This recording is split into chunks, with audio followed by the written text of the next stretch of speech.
All right, okay. So this story starts with all of us sitting. It's a pleasant summer evening, and you're all enjoying a meal at a small restaurant called the Rook Caf. You're in the outdoor section. Everyone, just tell me who you are. How do you know each other? Go ahead. Oh god. So, all right. So Now we need to think about stuff. Fine, Courtney, go on. What's your character? Give me some backstory. Who are they? My character is called Dorothy Pembroke. She had to bring home books from like the local university or like college or wherever she could find books. And what's your occupation? Amateur occult kind of investigator. Yeah, parapsychologist. Yeah. I can like. Her name is stupid and made up sounding as the as the fucking as the job. Yeah. Is it a job though? Exactly. Kind of. She thinks it is. Hey, it's 1920s. I mean, in Call of Cthulhu, yes, but I mean, yeah. Real life, I think it's also called real life, that. no. Alright, so you're real life is a mob situation where you're scamming people. Yeah, pretty much. Pretty much. I wouldn't call it that. Typically, paranologists are they? What the fuck? Oh yeah, what they do is that they typically like debunk a lot of ghost stories that people send them, things like that. They want to believe, but you know they get a lot of like obviously fake news. So not quite a believer, but okay, all right, Danny. Name's Isaac Walker, doctor. I've got a PhD. Oh. Yeah. Nice. Yeah. Smart PhD boy. Walker. Yeah, I'm originally British from Oxford. Did a little bit of time in the war as a medic. All right. Didn't like it too much. Wife died while I was at war. Tried to get away from it, moved to America. And thought, fuck it, women. Let's go to that place where the witches were at. Okay, babe. Brought my dog and my son with me, and now I'm a natural world professor. And a little bit of an interest in the occult as well, which is how I know. Forgot her name. Let's see if I can introduce myself without my internet dying. Let's go. I'm Angelo Detola, and I'm from Boston. I'm a new PI that's come to Salem to investigate the rumors of different stories and see if there's any work to be found. I left Boston. It's just a hobby, really. Just investigate rumors and. Alright, okay, alright. No. Okay, no, alright, that's all good, that's all good. I left Boston because, you know, everyone has to run away from something, and I've come to Salem. But also, he's my neighbour. Oh yeah, he's your neighbour, yeah. So you all like having a meal together. You obviously know each other from work. You most likely met each other along the way. Salem's a small town. You've become friends, I assume. So you're all just enjoying this nice meal at the cafe. You know, mind your own business. To be honest, it's a nice summer's day. The year's 1922, and nice. You know, the prohibition on booze is on. You all just have a nice meal on a lemonade. A lemonade, that's it. With a diet the pop, else. Please. Currently you're at the Rook Cafe. Let me give you a Dorothy to give me a good roll. Yeah. Do I have that?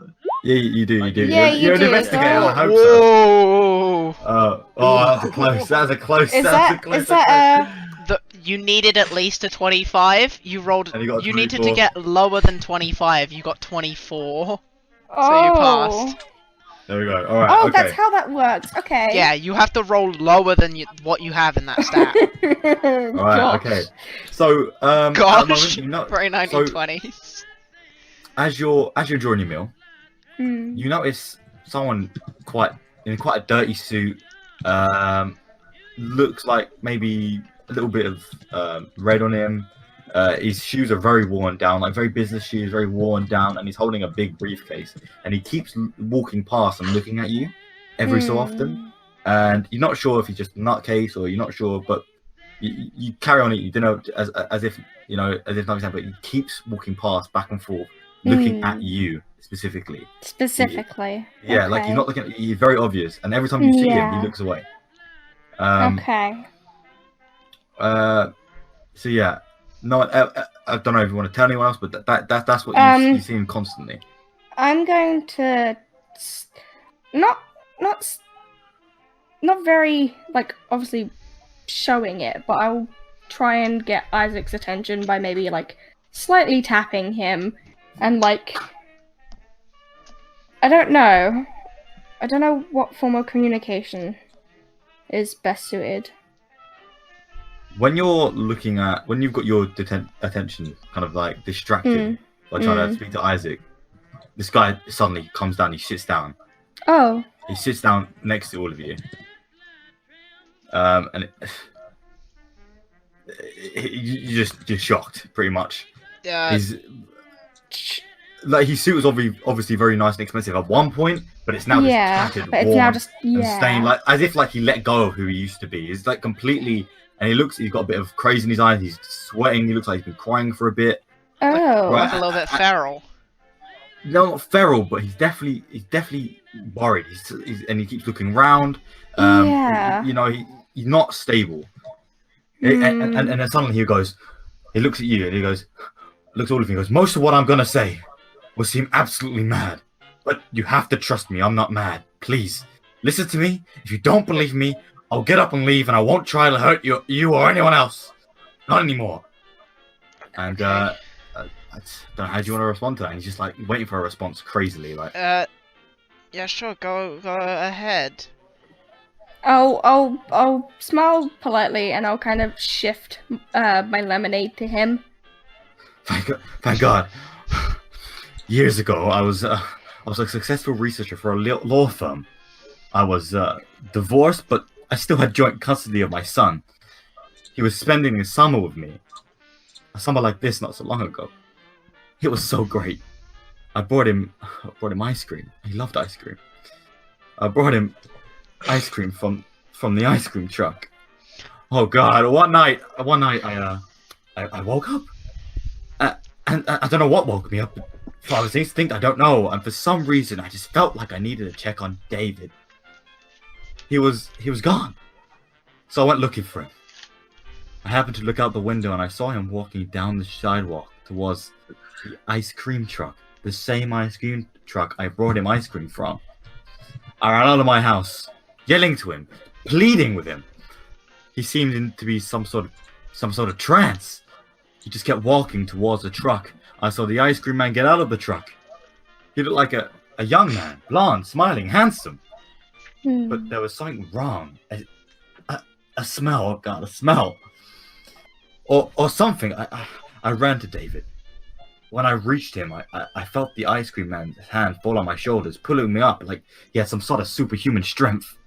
I looked straight into his dead, black, dull eyes. Then nothing. I woke up the next morning laying on my bedroom floor, wondering what happened. I almost forgot everything. I didn't remember what happened that night, not until after the therapy. I went to check on my son. He was gone. My wife thought I had taken him somewhere. The police got involved. Then that's when I had the therapy. And that's when I remembered. And he kind of looks at you like waiting for some sort of response. He doesn't know, like he kind of realized he's talked for a bit too much. He wants to know if like you believe him or anything like that. I'm interested. Dorothy's just gonna slowly blink and try to process this whole information that she's just. As he realizes like your bank reactions, he thinks like might as well just interject now and like carry on. It's like, okay, right, look, I don't have much time, but there are some important things I need you to know. After I remembered, I went looking for the ice cream man. It was the only thing I cared about. I lost my job, but he was gone, without a single trace. So I went looking for him in his truck. I searched and searched, finding traces, but not seeing that face again. All my research is here, and he taps his briefcase. In this briefcase, I don't have much time, but they'll be here soon. But I learned that he goes to town and sells his truck. And then he steals the buyer's body. I know it sounds crazy, but he steals the buyer's body and starts selling ice cream. Then he starts taking children. Not many, only 1 or 2. or even 3. Not enough to attract any attention. I researched everything. I researched, I have photos of the towns, missing child reports, eyewitnesses reports, statistics. I showed it all to the police. They couldn't see it. They were polite and interested, but the mistake that I made was saying that it wasn't a person in the case, that it was something about a monster, something I couldn't even imagine. And then he kind of looks around like nervously, like he doesn't know what's going on. He looks around like he definitely is freaked out. Like he's just getting more and more erratic. He's looking around like scared. He slides the briefcase towards all of you under the table, and he kind of just looks at you and goes, he kind of spots like 2 blue uniform, looks like police are coming their way, and he goes, "Look, here they come. It's time to pay for my mistakes. I tracked him to this town." I say him, but it's really an it. I acted too soon. I got too jumpy. I went to the ice cream man and, oh God, I shot him. He just dropped to his knees. Blood started draining out of him. Oh, a look of dumb shock in his face. It wasn't a monster at all. You have to stop him. I want you to kill the ice cream man. All right, and the man, his name's Larry Helmsworth. He basically gets up, runs right towards the police that he saw walking towards him, and starts yelling, "Here I am! Here I am! I'm the monster now! Here I am!" And then, like, he basically, the police kind of get the guns out. He gets on the floor, his hands behind his head, and they arrest him and throw him back in the police car. And he kind of looks at you, and then he mouths, "Please do this for me," as he gets driven away. Obviously, everyone in the cafe is just stirred up because he's just loud and erratic. Your food's got a bit cold, and now all you've got left is this briefcase and this story. And the reason why he spoke to Dorothy, because he recognized her from her job, and he thought if anyone's going to believe him, it's going to be her. So, who's going to open up the briefcase? Well, I don't think we should do it here. I think we should go somewhere else where the police aren't here or aren't involved, so that we don't open the briefcase of a crazy man who they just arrested. Maybe. Yeah. We could always go to my office.